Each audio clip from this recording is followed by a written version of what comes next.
annual product updates, which is a duty of any pharmaceutical manufacturer to keep the FDA informed of any manufacturing activities they had during the previous year. So they have to talk about how many lots they made, what was the disposition of the lots, what was the quality characteristics of the lot, what was the stability characteristics of the lots that were examined during the year, and talk about any issues that were encountered, or any recalls, or any other kind of special information. It's also an opportunity for our regulatory affairs staff to keep the FDA informed about any minor process adjustments that have been made during the year. And this can be an important way to reduce the amount of pre-approval filings that have to be made to FDA, because they're kept informed about how the process is performing and what the details of its operation are on an ongoing basis. And especially with the new quality validation regime, where you basically can be in continuous validation with your process. This is an especially powerful way to keep in touch with FDA. The problem is that it can be so difficult for the regulatory affairs staff to gather all of the information in all the scattered databases of a large manufacturing operation, that they don't have time to be strategic in what they inform FDA about.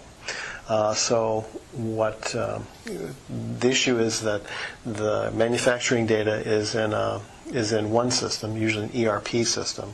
The batch records are often, they can be paper, but they will be in a different system. They'll be in a different electronic database system if they're electronic. They can be, the quality control information will be in a LIMS system. Also, the stability data will be in the LIMS system, and possibly a different LIMS system. The out-of-trend data would be with the stability data. The out-of-specification data will be with the LIMS, with the quality control data, and the CAPA will be part of the corrective action, preventative action information about process deviations will be with the quality assurance folks. So there's a real all these systems work really well on their design purpose, and we're not trying to say that you should change them. We strongly recommend that you select the best one and go with that. What we offer is a way to consolidate all of this information in a logical way so that you can find that when you need it, and we automatically generate the tables that a regulatory affairs group would require in order to make an annual update. And this can happen automatically, and this frees up the regulatory affairs group to be more strategic in their preparation of the annual update. It wouldn't be strange to say that it probably takes somebody about a day to gather the data together for each product, and possibly more than that if it's a very large product. It doesn't matter how big the product is. If the rondaxe software goes to gather the data for the regulatory affairs people, it takes seconds to prepare the tables and print them out.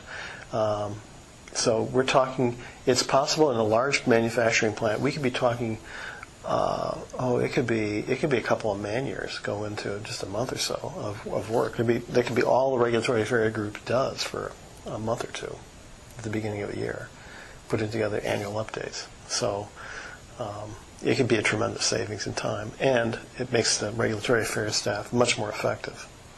The reason why it's important to do the filing in a strategic way instead of just simply reporting the answers is if you can avoid having to ask permission of FDA for it, because over years small changes can accumulate into a really significant change. In of themselves in a particular year they're not bad, but at some point you're really starting to be your regulatory filing does not match what you do well enough to be to the point where it's considered to be a major change, and it's significantly out of line. Then if you go to inform FDA of what you really are doing, you may find yourself in a situation where you have to ask for their approval. Now it may be a change being affected type of a filing, but the point is it's a major filing, and you take the risk that they may say no, it's not change being affected. This change requires prior approval. When in fact, if you had stayed in dialogue with the FDA throughout this entire period, it would have just been, oh, okay, because it was a minor thing, well explained, and documented at the time. Instead, it ends up being this big thing that requires pre-approval, which means you have to wait until they say yes before you can manufacture under that procedure.